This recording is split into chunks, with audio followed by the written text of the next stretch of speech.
In 1967, I was a 20-year-old student at the United States Merchant Marine Academy in Kings Point, New York. And in 1967, I was standing right on this road here, hitchhiking all the way to Montreal, Canada, to Expo 67, the World's Fair on the Future. But I was going to see one person in particular. It was the geodesic dome, the U.S. Pavilion in 1967, designed by a man named Dr. R. Buckminster Fuller. It was a different time, and that was me in 1967, on my way to meet the man who could see the future.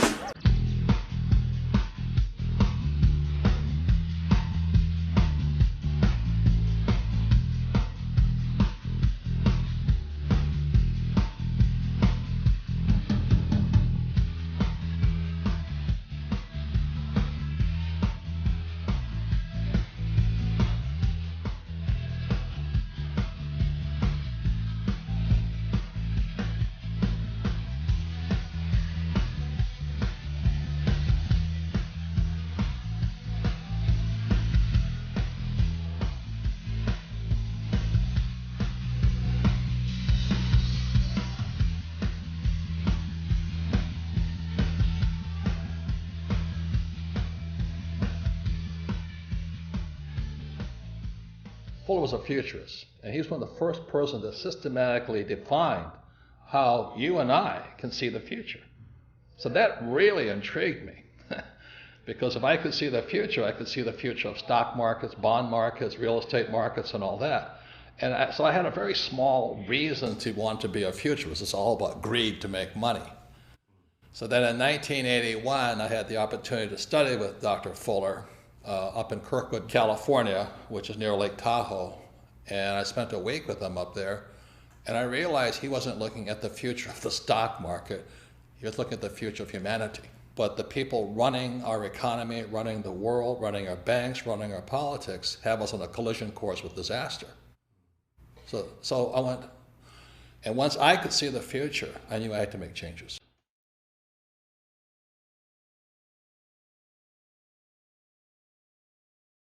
I was in rock and roll. You know, I had bands like Van Halen, Boy George, Duran Duran, The Police.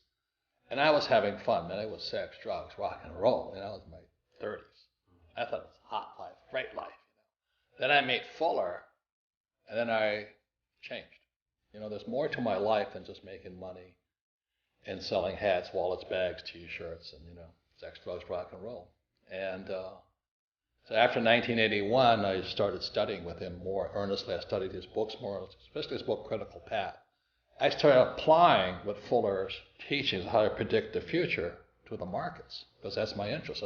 That's my Rich Dad and Bucky Fuller, that's where they come in line. They say the same thing. The markets are manipulated.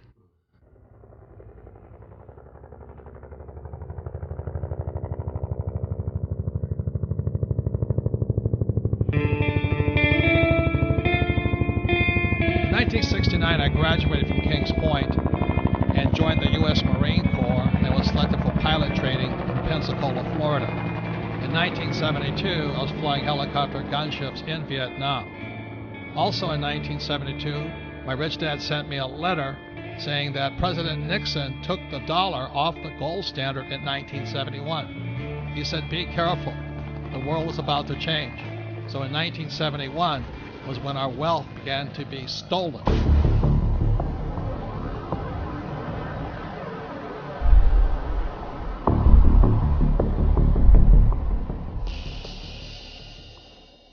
Since 1981, I had the privilege, the good fortune to study with Dr. Fuller 3 times. And then when he passed away on July 1st, 1983, I really felt a complete loss. Yet a responsibility to pass on the knowledge and wisdom he had taught me in my class. So after 1983, I began to make predictions. And, you know, making predictions is very risky because you sound like an idiot. And in many ways, I sounded like Chicken Little saying, you know, the sky is falling, the sky is falling, the sky is falling. And if you look at what's happening in the world economy today, for millions of people, the sky is falling. So in 2002, I published this book here called Rich Dad's Prophecy, Again, it was 2002, and what this book predicted was the giant crash coming in 2016. So 14 years ahead of schedule, I was making this prediction. But I also made one intermediate prediction behind that, was that there would be a secondary crash before the giant crash of 2016. So this is me on CNN with Wolf Blitzer, looking like a complete idiot, making a prediction on the coming crash. If people start pulling out of the markets in their 50s, in their early 60s, and not having that sort of exposure, we are never going to get to a point where our money lasts as long as we need it to. We need to be participants in this system into our 70s and into our 80s, and then we need a plan for withdrawing those assets, just like we needed a plan for putting those assets in. Yes, and you're putting those assets into those investment bankers that are in financial trouble today. And all I'm saying is, aren't these guys supposed to be the smartest guys on earth? And shouldn't we be careful who we take financial advice from, including the four of us on this panel? Yeah, absolutely. And that's what I'm saying. There's a lot of bad advice. But Robert, you're really that worried about Goldman Sachs and Lehman Brothers? Yes. I'm afraid the Federal Reserve will eventually or come close to bailing them out. That's what I'm concerned about. And that young lady who says the taxpayers are not in trouble, who's going to pay for that bailout again as the taxpayer? Lehman Brothers says it plans to file for Chapter 11 bankruptcy protection. The collapse of Lehman Brothers. Lehman Brothers collapsed. Hundreds of bailed out banks are still struggling to repay taxpayers. Way back in 1997, I published this book, Rich Dad, Poor Dad. And in Rich Dad, Poor Dad, I said three things that got me in a lot of trouble. One was that the rich don't work for money. Number two, your house is not an asset. And number three, savers would be losers. So that was in 1997. And look at what happened in 2007. The real estate market crashed. The government started printing money called quantitative easing, and savers became losers. It's no secret that the California housing bubble has popped with hardships spread wide. Real estate expert Robert Kiyosaki predicted all of this would happen back in 2005, but most people didn't listen. It's the biggest financial bubble in the history of the world. Hoping this wasn't inevitable, but we have had a big jump in foreclosure filings. Let me tell you a little about this. There are 650,000 homes in the United States in foreclosure right now. U.S. foreclosure activity jumped 81% in 2008. With 10 million people lost their homes to foreclosure and were forced out onto the streets. And to this day, millions of people are still underwater. They owe more on their house than their house is worth. You want to know what real estate's going to do? Look at jobs. Right. We still have a bad job situation, so right. It's still a bad real estate situation. Right. Real estate is only as valuable as there's jobs. What made you write Conspiracy of the Rich? It goes back to why don't we have financial education in our schools? Question: was the financial crisis a creation of a wicked conspiracy? A new online book, Conspiracy of the Rich, The 8 New Rules of Money, exposes what author Robert Kiyosaki says is a twisted tale of how the rich control the world economy through, you name it, the Fed, Wall Street, your schools, and the government that supports these entities. Robert Kiyosaki is the author of the best-selling Rich Dad, Poor Dad series. His first book in the series has held a top spot on the New York Times bestseller list for 6 years running. And he joins us on the program today.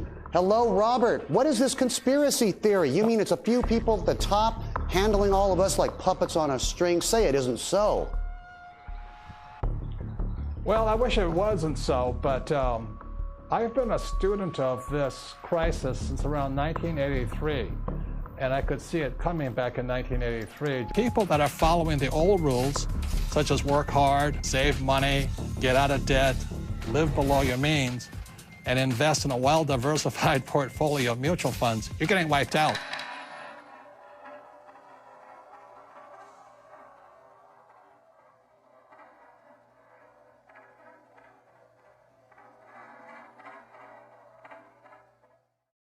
So all coins have three sides.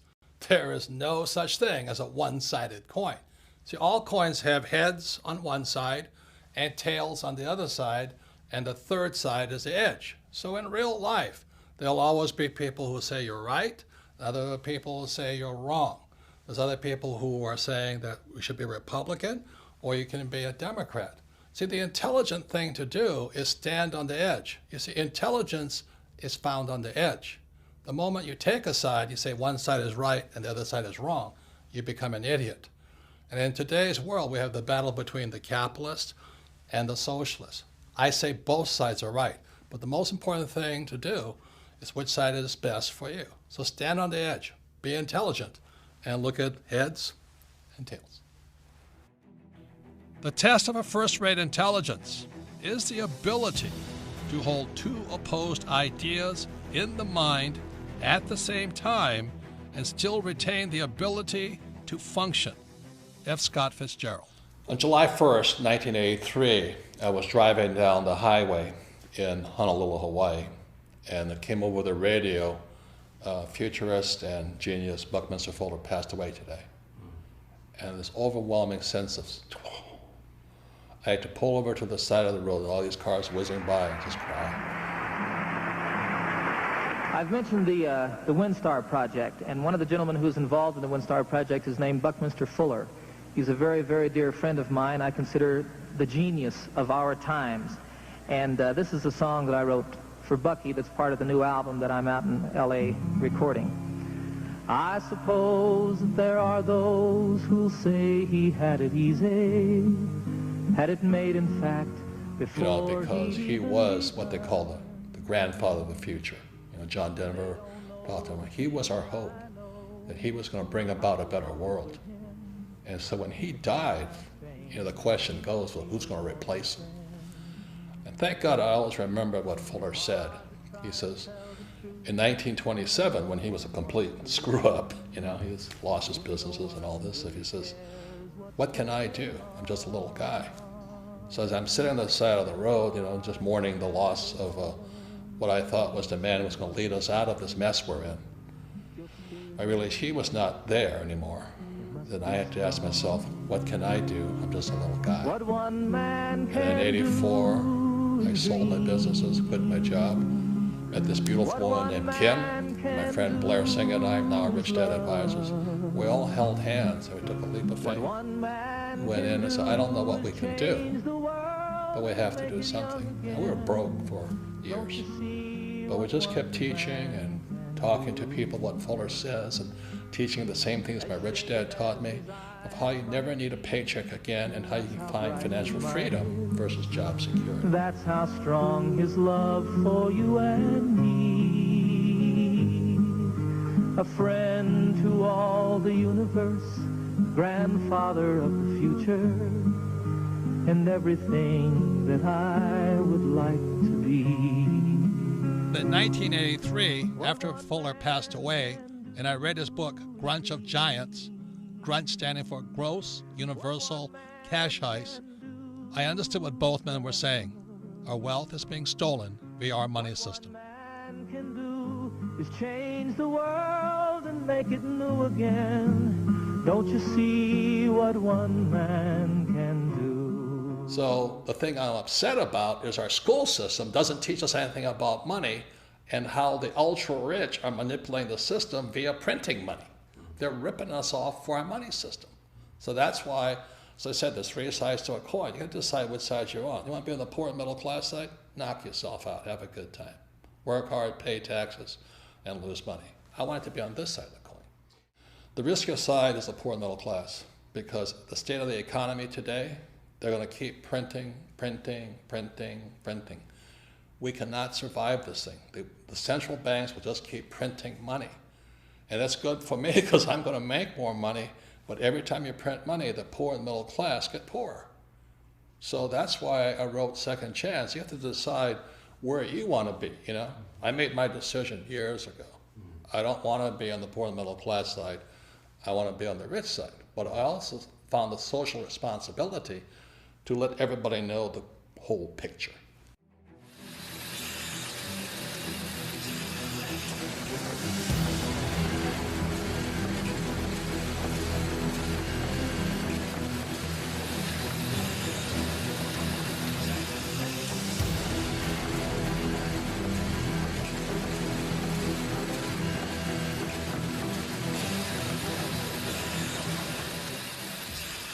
Fuller was not only a futurist, he was a scientist, a mathematician, some call an architect. He was asked to leave Harvard not once, but twice, so he never really finished school. He was a genius, but he was hard to define simply because he was a genius at so many different subjects. In 1983, after reading his book, Grunch of Giants, posthumously, after he had passed away, I was surprised because Grunch of Giants was not about math, science, it was about the economy. It was about the future of the economy. And that's when I realized Bucky Fuller and my rich dad, who was my best friend's father, had been saying the same things for years.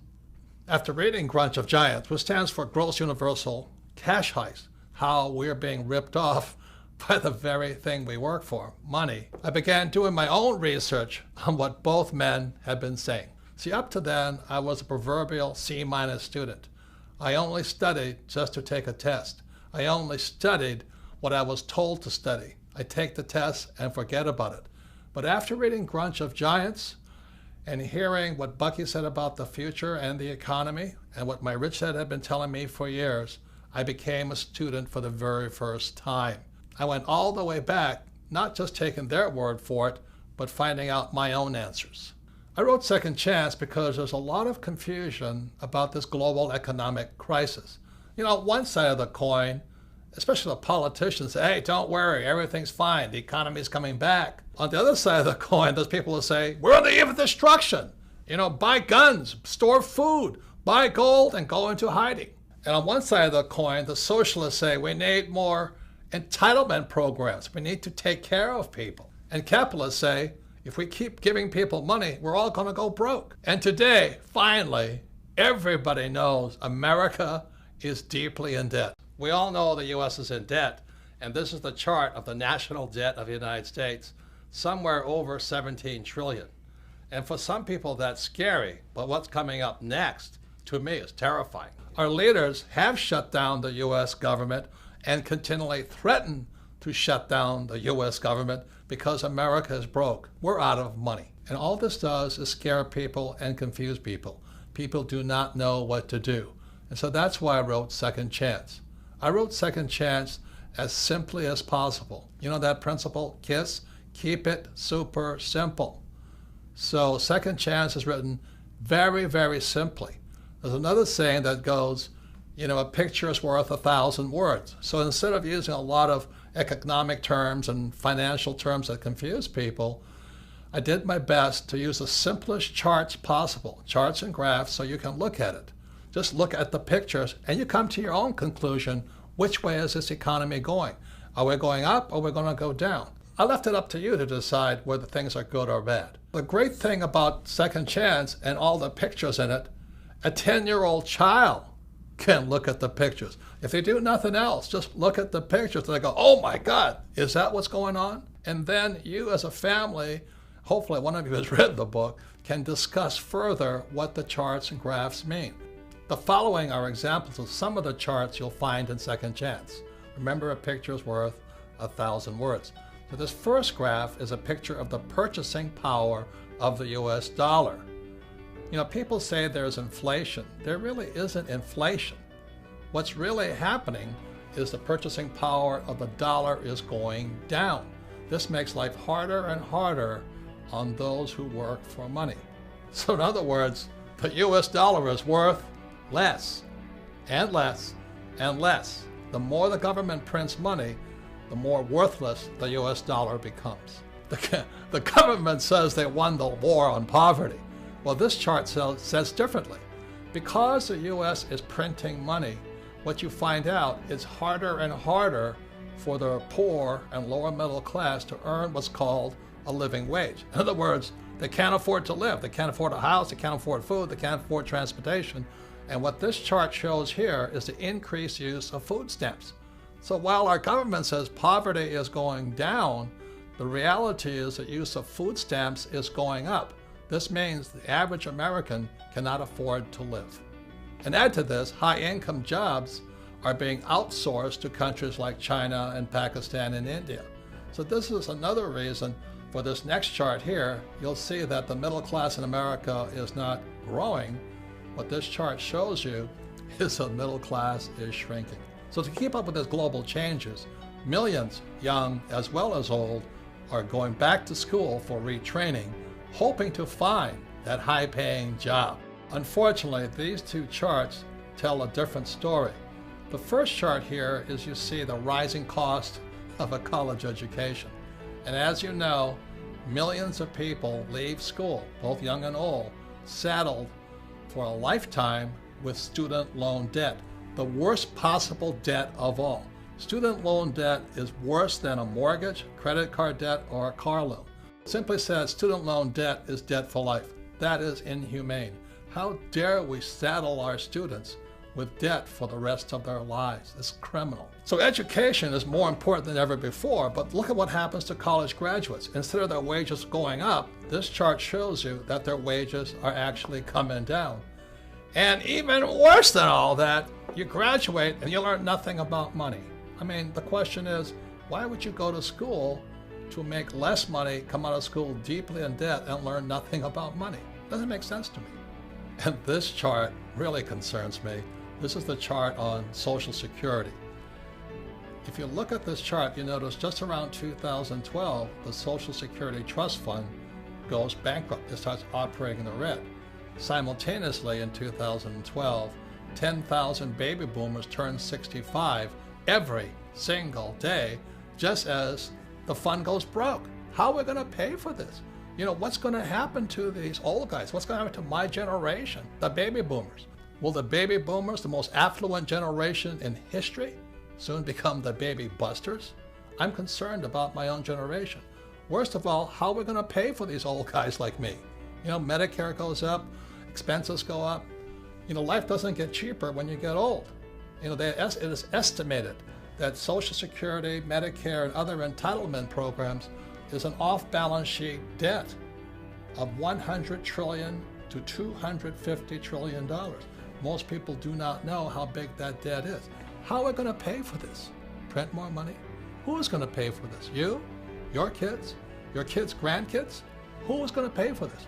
Are we just going to print more money? And this leads to the next thing that really concerns me. These next two charts shows you what happens when a country prints too much money. Again, as Bucky taught me, to see the future, look at the past. And what you see here is a chart of the German Weimar government between the years 1918 and 1923. The German government, to pay its bills, began printing and printing and printing and printing. So the German economy looked good because the economy was growing with all this printed money. But what happened was it eventually collapsed after 1923. What happened was this: if you were a millionaire in Germany prior to 1918, by 1923, you were a pauper. I'm afraid that's what's going to happen to millions across the world if the United States keeps printing money. So here's a chart of the United States today. It's called quantitative easing. You know, it just keeps going up. The reason they call it quantitative easing, that's simply government speak, government jargon, a way of keeping us confused. Quantitative easing simply means printing money. Notice the similarity between Germany between 1918 and 1923 and the United States today. And so here we are in 2015, and let me tell you, it's spooky. It's a long way down. And when I look back, you know, at the giant crash of 1929, it's very small. So the question I ask you, which way is the economy going? Hopefully my rich dad and Bucky Fuller are wrong, that the stock market will keep going up.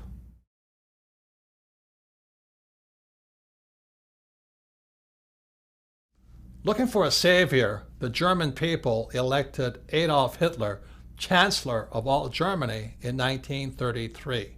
After taking control of Germany, Hitler is quoted as saying, "What luck for the rulers when men do not think." Same thing is going on in America today. That's why there's no financial education or school, and that's why our government can get away with what it's doing. I see similarities between then and now. Do you? And that's why I wrote Second Chance, because it's time we start to think.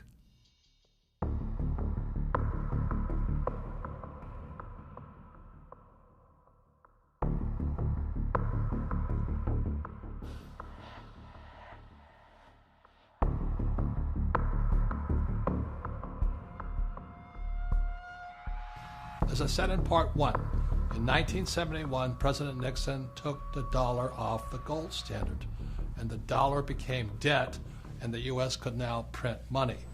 I have directed Secretary Connally to suspend temporarily the convertibility of the dollar into gold or other reserve assets. The problem is our education system never changed after 1971.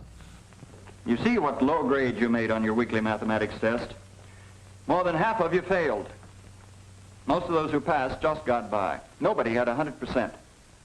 And now we have this gap between the rich and everybody else. And this is dangerous. The gap between the rich, poor, and middle class is too wide. And for the first time, the American dream is disappearing. Instead of the American dream where everybody become rich, many people in America and throughout the world are angry at the rich. You know, today some politicians are saying, look at the gap between CEO pay and employee pay. Well, that is the American dream, to get rich. Do you get angry at the Kardashians for making million? Do you get angry at sports stars for making million? Do you get angry at rock stars for becoming rich? Look, if you're going to get angry at somebody, get angry at our school system. Look, this is not an economic crisis. This is a crisis in education, which is why I always ask, why is there no financial education in schools? That's where the gap is caused. You can't give people money and expect the gap to get closer. That's crazy.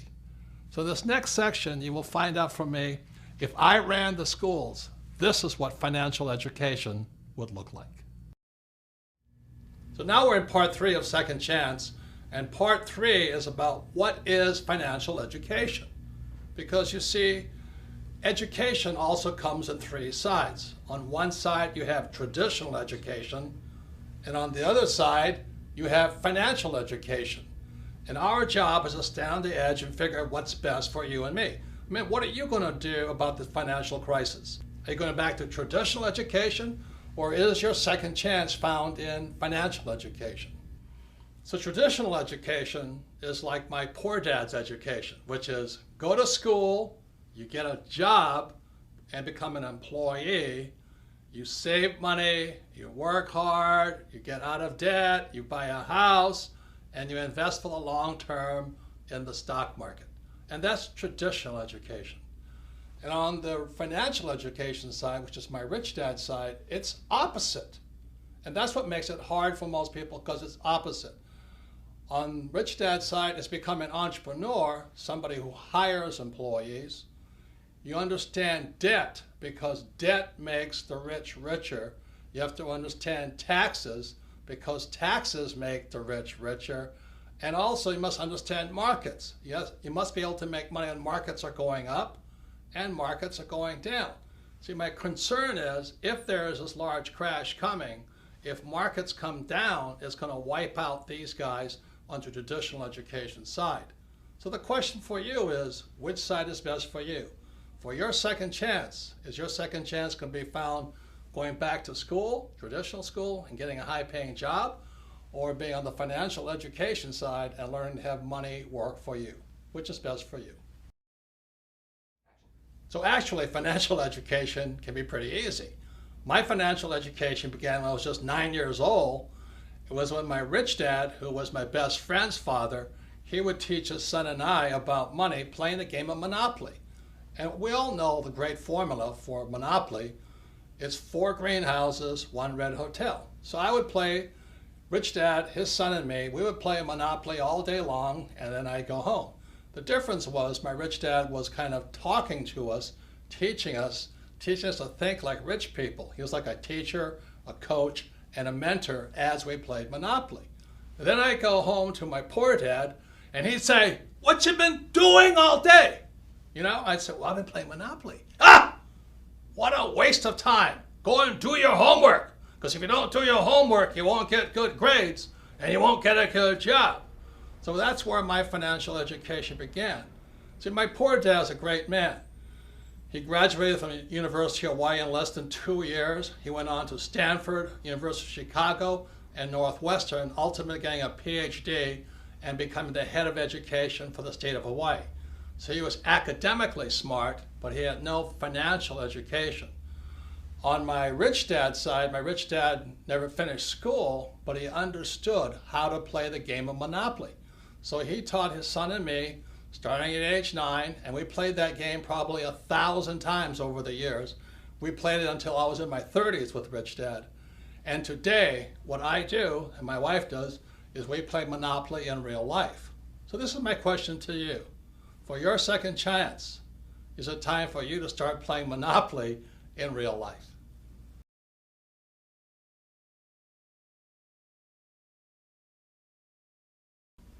So behind me is the Cash Flow Quadrant. It is book number 2 in the Rich Dad series.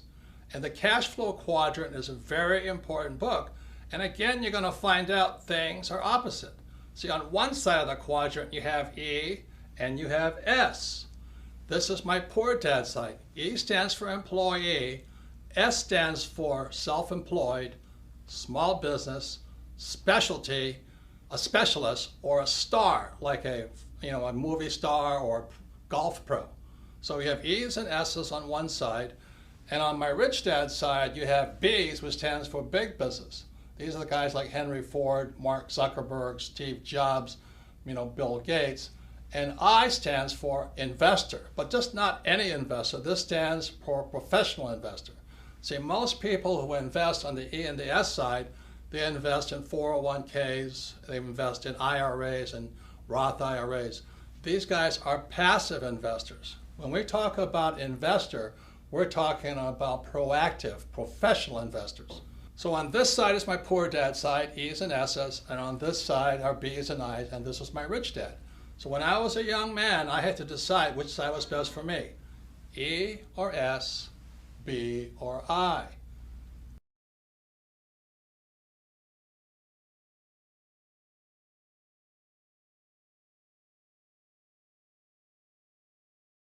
So this is a very important subject now. It's called taxes. Now, most people hate paying taxes. So let me ask you this question. You have E's, S's, B's, and I's. Who pays the most taxes? Okay, so on the E's, and this is true throughout the world, it's about 40%.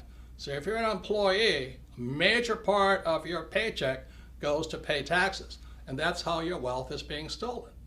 If you're an S, which is self-employed, movie star, or a specialist like an accountant, attorney, or a doctor, you pay 60% and higher. So the E's and S's pay the highest taxes possible, and these are the people who went to school and they're told to work hard for money. On the B and I side, which is the rich, the B's pay 20% in taxes. They pay much less, and the I's, the professional investor, pays as little as 0% in taxes. So some of you are saying this is not fair. And I can understand that because most people are on this side looking at this side. But let me just say this to you. Tax laws are fair. You see, tax laws don't care if you're rich or poor. You can be rich or poor and still pay 0 taxes. You can be rich or poor and pay 20% in taxes. See, what is not fair is the lack of financial education in our schools. So these people on this side have no idea how these guys are making much more money and paying a lot less in taxes. So let me just say this. For those of you who have read Rich Dad, Poor Dad, or if you haven't, look at Rich Dad, Poor Dad one more time. Lesson number 1 from my rich dad was this: the rich do not work for money. See, these guys here on the E and the S side, they work very hard for money, and they pay the highest taxes. What Rich Dad said on the B side, you should have people work for you, so you pay less taxes. And the I side, your money works hard for you. Other people's money works hard for you, so that's why you pay less in taxes. And that's what financial education should include. You must know the difference between why some people pay a lot of taxes and why others pay very little. So my question for you is this: which side of the quadrant is best for you for your second chance? Second Chance is an in-depth learning package, primarily for people who want to know more about the B side and the I side. And if you see this bug back here, this is called the Rich Dad Radio bug, because you are who you hang out with. You know, if you're an idiot, you hang out with idiots. And if you're a crook, you hang out with crooks. And if you're a rich person, you hang out with rich people. So the Rich Dad Radio bug here means you can learn more if you want to learn more from people who are really doing the real thing. You see, the reason most people struggle financially is they take financial advice from salespeople. They're called, you know, stockbrokers, real estate brokers, and insurance brokers or financial planners. As my rich dad said, the reason they're called brokers is because they're broker than you. They need your money. So when you see this bug here, it's called the Rich Dad Radio, and it's in Second Chance, and you can listen in. You can drop in on conversations between really successful so-called rich people who are doing the real thing on the B and the I side. For example, if you want to learn more about how the rich pay less in taxes, the Rich Dad Radio bug has a conversation with my tax advisor, Tom Wheelwright. If you want to learn how debt makes the investor richer, listen in on that conversation. They're about 45 minutes long. They're just great information packets. You just drop in and listen to what rich people are really saying. And for those of you who have young people, we have my friends Donald Trump Jr. and Eric Trump, sons of Donald Trump the Great, and they talk about how their dad did not spoil them, but trained them to be entrepreneurs, not employees. So this Rich Dad Radio bug is part of your in-depth learning package included in the book Second Chance. Remember, you are who you hang out with. Birds of a feather do flock together. So in 1994, Kim was financially free. She was only 37 years old, and I was 47 years old. So people kept asking us, how did you guys do it? And so we told them we just played Monopoly in real life, but that didn't satisfy them. So by 1996, Kim and I developed the cash flow board game, as you see behind here. And many people say the cash flow board game is Monopoly on steroids. As I said, my financial education began when I was 9, playing Monopoly with my rich dad. So let me give you some of the opposites that found on the cash flow board game. This is one big opposite. In the middle of the game, you see this thing called the rat race? That's where most E's and S's wind up. They go to school, they get a job, or they become a doctor or a lawyer, and they wind up in that rat race, you know, working really hard, paying a lot of taxes, giving their money to the government, giving the money to Wall Street via their 401k or IRA, and they just spin that little rat race. But that's not what the rich do. So those on the B and the I side, they invest in what's called the fast track. Again, everything is opposite. You can either run your life inside the little rat race, or you can be a B and the I on the fast track. Everything is opposite. There are a number of other things that make the cash flow board game Monopoly on steroids.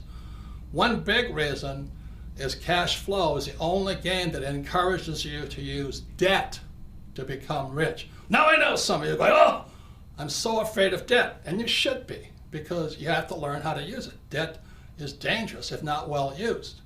So cash flow actually encourages you to use debt, but this is the best thing. You use debt with play money. If you make a mistake, it's only play money. Try doing that in real life. You make a bad mistake with debt, and you're wiped out.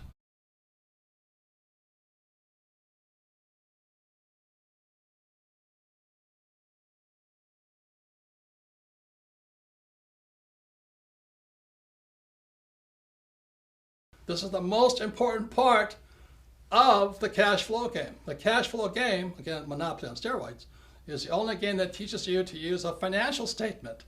Now, 99.9% of all kids leaving high school have no idea what a financial statement is. Can you imagine that? You see, on my poor dad's side, the E and the S side, my poor dad says, oh, you have to have good grades. So when you're in school, your report card is A, B, C, D's, and F. So my rich dad on this side said, on the B and the I side, your report card is called a financial statement. So many people leave school thinking their report card's the most important thing. They have a 4.0 or 2.0. Who cares? What really counts is your financial statement. Now, if I was to grade our political leaders on their financial intelligence, I would give them an F. That's all the politicians, from the president on down. They should be fired for running the economy into the ground. And what about all the bankers who really cheated a lot of people? They should get an F. You know, they're the people that actually tell you to invest for the long term in savings and in the mutual funds. They should get an F for bad information. And what about the school system? Now, I'm not blaming the teachers, but the academic system of America, if they have a financial report card, I'd give them an F also, because they're failing to educate people and prepare young people for the real world. Remember, the banker wants to see your financial statement. But the people on this side, they're still living in the past. Oh, I'm an A student, you know, I have a 4.0 average. Well, your banker doesn't care. Your banker wants to see your financial statement, because your financial statement is your report card when you leave school. But if 99% of high school kids have no idea what a financial statement is, no wonder we're in economic trouble. A couple more things. When you look at the financial statement, you'll see over here it says income. E's and S's always want, oh, I want a high-paying job. I want a high-paying job. They want income. What makes the rich richer is they focus on the asset column. It's the asset column that makes the rich richer. So the beauty of playing the cash flow game as many times as possible, it's like the fundamentals. It's training you to think like a rich person and think about acquiring assets, not high-paying jobs, which are taxed. So this is some of the most important things about the cash flow game, is your focus will be on assets, not income. And it'll train you to think like a rich person, not a poor middle class person who wants a high-paying job. So this is the power found inside the cash flow game. Kim and I designed this game in 1996 to have people teach people. I'm telling you, this works. This is what Kim and I did to retire in less than 10 years, because we focus on assets, not a high-paying job. And the cash flow game can do the same thing for you, to train you to think like a rich person, not like a poor middle-class person looking for a high-paying job. For those of you who are considering a second chance in the B quadrant or the I quadrant, I'd like to introduce you to my sweetheart Kim, because the B quadrant and I quadrant is not for everybody. But this is my sweetheart. The smartest decision I've ever made was getting married to Kim. It's a blessing, almost 30 years now. Almost 30 years. And when I met Kim, she was an employee in an advertising agency. But I was most impressed was you were going for the B quadrant. Yes. And you had a little network marketing business. Yeah, I knew very early on I did not want to be an employee. I didn't really know what the options were because I was always around employees growing up. But I got introduced to network marketing while I was working in advertising. And I thought this would be a good idea for me to start to learn what it is to be a business owner. So I got set up with this network marketing company. I was representative, and it was a great, great, great learning experience for me into what it takes to be an entrepreneur, because if I didn't make the sale, I didn't get any money. And I had to get very creative on how I was going to sell, because of course, like most network marketing, you go to your family and friends and that runs out pretty fast. So then you've got to go find new customers. So I would set up my little salons at fitness clubs and different places throughout Honolulu, and I would continue to sell. And I'd also learn how to sell and what worked and what didn't work. But it was probably one of the best business trainings I could have had early on. And you had to teach other people how to sell in a room. Exactly. Yep. You had to teach others. You had to learn about leadership. So network marketing for me was a great way for me to discover if I wanted to become an entrepreneur. And so when I met her 30-something years ago, I said, man, she's got beauty, she's got brains, and she loves business. I do love business. And we've become business partners for 30 years now. I wouldn't be here without her today. And she and I developed the cash flow board game.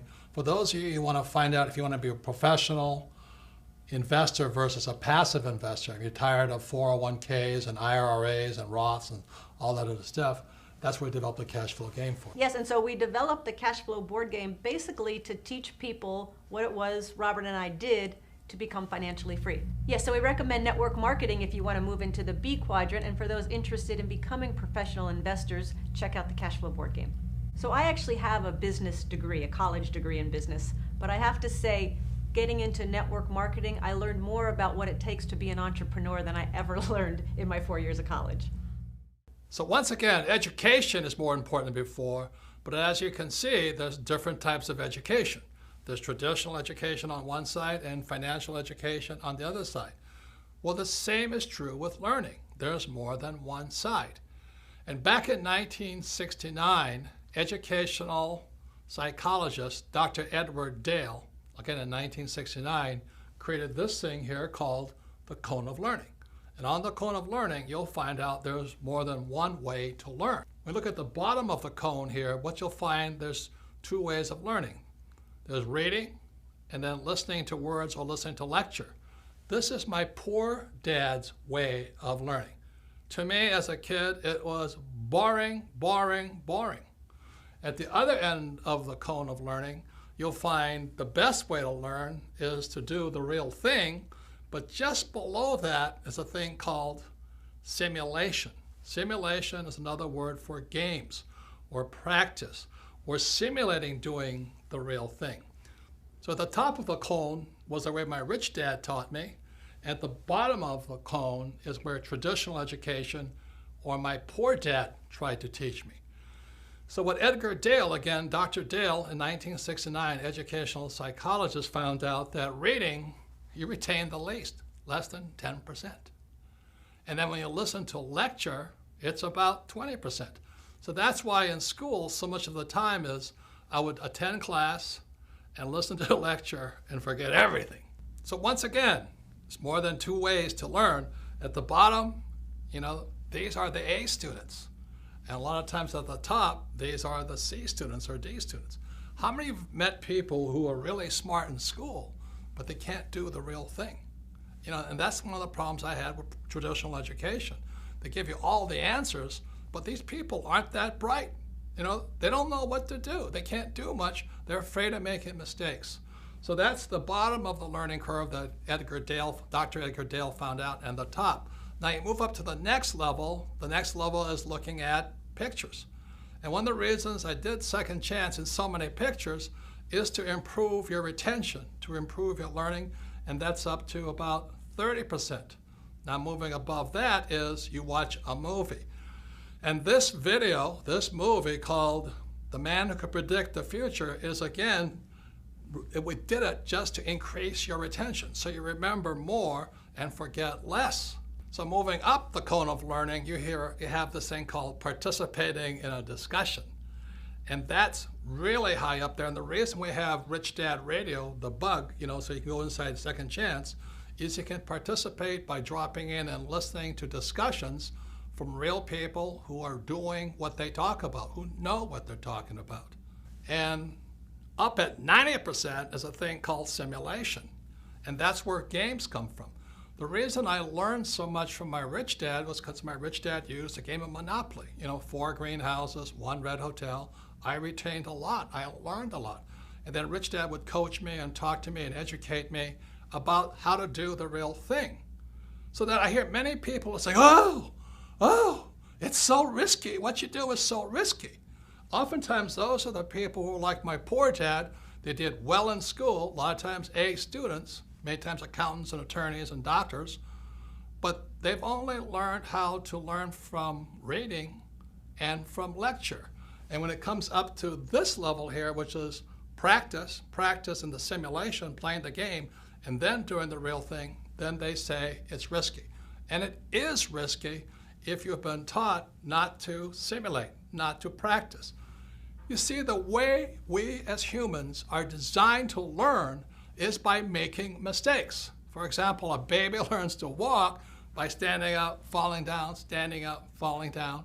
Then after they learn how to walk, then they learn to run. Then they get on a bicycle, and again, they fall off, stand up, fall off, and then they learn how to ride. But our school system, especially down at the base level here, the reading and lecture, is if you make a mistake, they punish you. They always punish you for making a mistake. That's why so many of these really smart people can't do anything, because this is what Edgar Dale is talking about. It's simulation and then doing the real thing. So what I suggest is you read this book, listen to some of the lectures, watch this video in entirety, discuss it, participate in it, listen to what the experts are saying, and then you may want to play either Monopoly or the game Cash Flow and play it and play it and play it again until it sinks into your head. and then you do the real thing. That's what I suggest.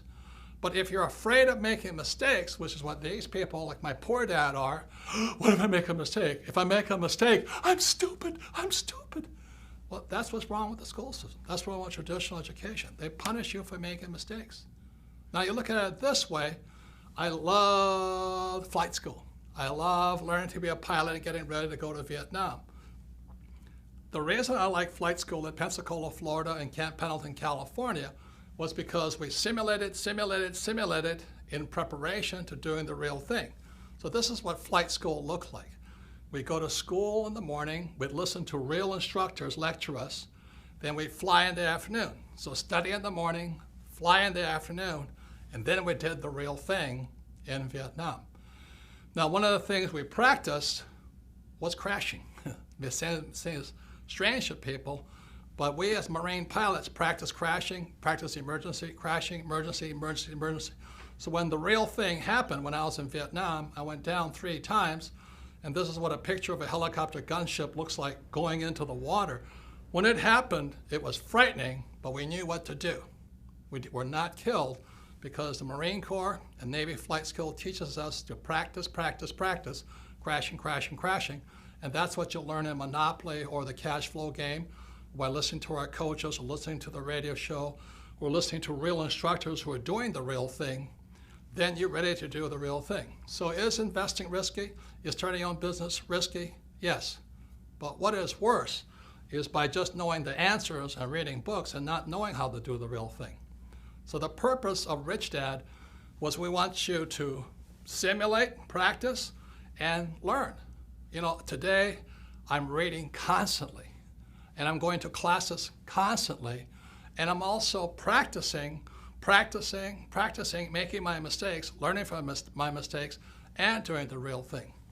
That's the way humans are designed to learn. The trouble is our government and our economy and many of our businesses are run by people who only know how to read and only learn by lecture.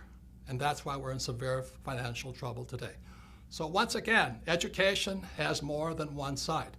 It is important you read, but as well as you practice and do the real thing, because that's where real learning takes place. As I said, a picture is worth 1,000 words. I did my best to keep it super simple so you can decide what's best for you. You see, we're all different. You know, what I do with my money is different than what you should do. For example, because I have financial education, I don't save money. I love debt. I use debt.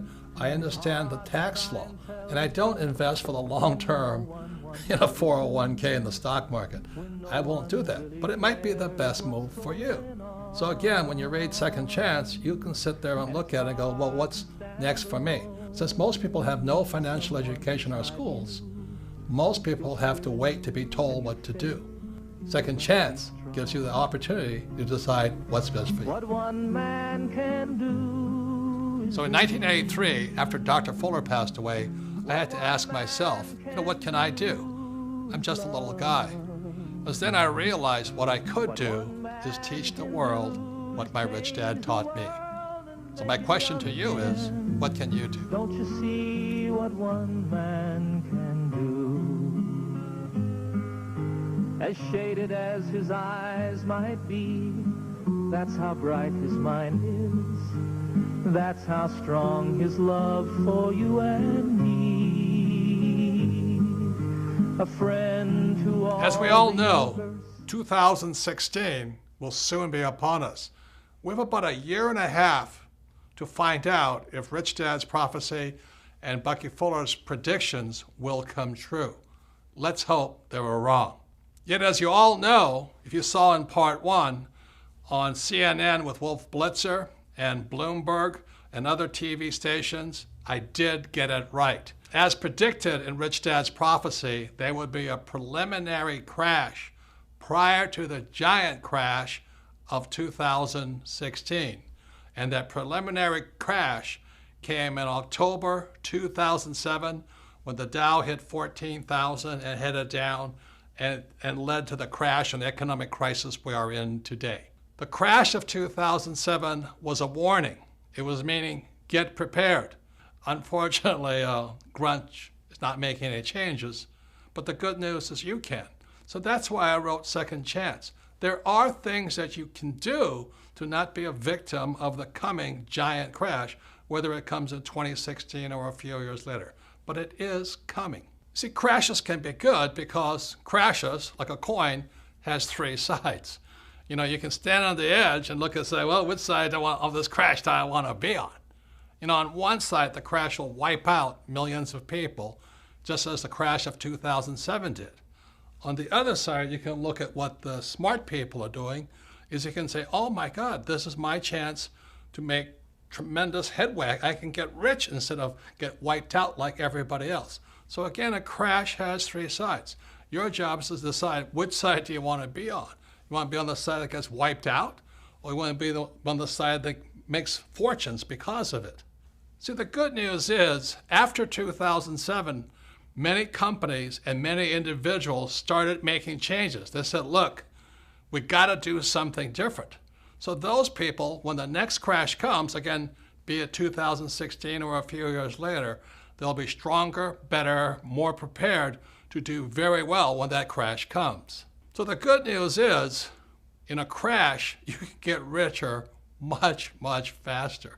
I mean, after 2007, I thought I died and went to heaven. It was a wonderful time, except unfortunately, millions of people got wiped out because they didn't know what was coming. So remember this, it's really a good time in a crash because when things come down, you actually can get rich faster if you know what you're doing. For example, and let's say this doesn't happen, let's say the US dollar crashes, it goes down. Well, on the other side of it, if you're in precious metals like gold and silver, you can get rich really quickly. That's how crashes work. Another thing, if the dollar crashes, savers will be losers, but debtors will be winners. That's what we're coming up against in 2016. And if there is a crash in 2016, unemployment will go through the roof, which is bad for most people. But what will happen also is millions of people will want to join a network marketing company, or they'll finally want to learn to be entrepreneurs rather than employees. So there's good and bad, always three sides to every coin. So let me explain to you what's happening. On page 319 in Second Chance, you will find out why savers are losers. But let me add another layer of expertise to you. So let me get my flip chart and I'll explain to you why savers are losers today. So now don't check out on me right now. I know this may look a little confusing, but I promise you I'll make it as simple as possible. But this is how grunge is ripping off people today. This is what my rich dad saw back in 1971 and Bucky Fuller saw, which he wrote about in 1983. So this here is an equation called the exchange of money. Again, don't check out on me, hang on, but you'll understand how how grunge rips you off if you save money. So this M stands for money supply. Now why that's important is because after 1971, they could print as much money as they liked, okay? V stands for velocity, how fast your money is moving. So people who save money and people who invest for the long term, ILT, their money has no velocity. That's why savers are losing. They're printing all this money and your money is sitting still. Now what the banks have to do is they have to give the money to people like me who are in the B and I quadrant. These are the E's and S's, these are the B's and I's. So your money is not moving. They really do not need your money.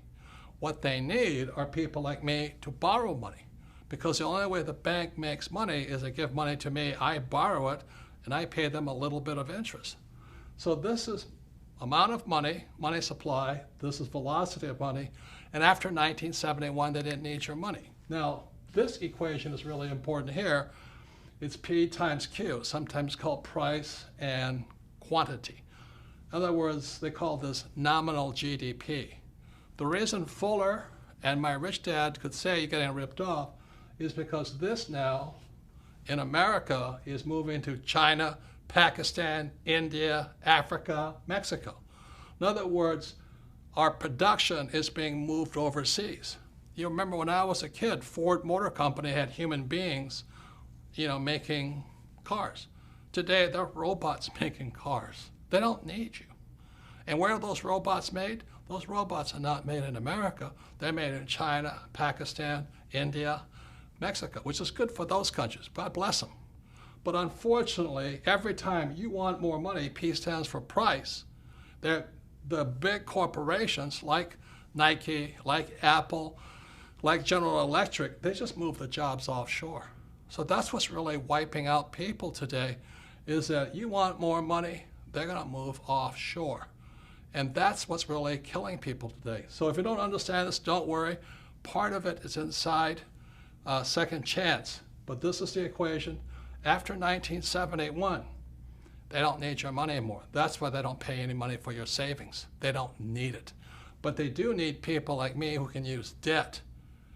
And what the grunge is here is they're just the big corporations. They're not really U.S. corporations. You know, that you think Apple is a U.S. corporation? It's not. You think General Electric's a U.S. corporation? It's not. You think Nike is a U.S. corporation? It's not. So you sit there waving the American flag, but our jobs and our factories are going overseas. And so what they tell you to do is to save your money, invest for the long term, and you're getting screwed because your money is not moving. So let me give you one more example of what's happening with your money like this. Let's say I had a restaurant, and in a night, I serve one setting of tables. One set of customers come in. I make X amount of money. But what velocity means, you want to serve 2 sets of people, 3 sets of people. And that's what velocity means. If your money is parked in a savings account or in a long-term, investing for the long term, you're getting screwed. You're getting screwed because your money is not moving. There's no velocity. So on page 319 in Second Chance, I write about what I do. I'm not recommending that you do it, but what financial education allows me to do is I keep my money, but it's not really my money. It's your money moving. And that's one reason the rich are getting richer. And again, this is how grunge, this is how Fuller and Rich Dad could predict that your wealth was being ripped off by the biggest banks, our corporations, and our school system. So this is the thing called the velocity of money. Your money is not moving. That's why you're being ripped off, because they keep printing more of it. And if the stock market crash, the people who don't move their money get wiped out. So if you don't understand this, don't worry. 99.99% of the people don't. In fact, the economists in my economics class who taught me, they didn't understand it either. They don't understand this because most economists, they save money and they have a retirement account. They have to be an investor, a B or an I, to understand this. So if you don't understand it, the reason this video is made available to all of you is sit down with your friends, 2 or 3 friends. Watch this video. Discuss this. Discuss the whole video. Do it 2 or 3 times because repetition is how we learn. Every time you watch this video, you'll learn a little bit more. So if you don't understand this, don't worry about it because the economist who taught me this when I was in business school, he didn't understand it either because he saved his money and he invested for the long term in the stock market. And what the rich are doing is to keep the speed of their money, the velocity of their money up. Please discuss the number of times and you'll see a whole nother world. So the people that pay the highest taxes, again, are employees in the E quadrant, self-employed in the S quadrant, savers, and employees with 401ks. These are just examples of the ways grunge rips us off, steals our wealth, just because we have no financial education in our schools. That's criminal. If Fuller's predictions are true, the next 20 years will not be like the past 20 years. So for those of you who think your job is safe, think again. For those of you who think your savings are safe, think again. And for those of you who think your college education will save you, think again. The next 20 years will be unlike anything like the past 20 years. So be prepared.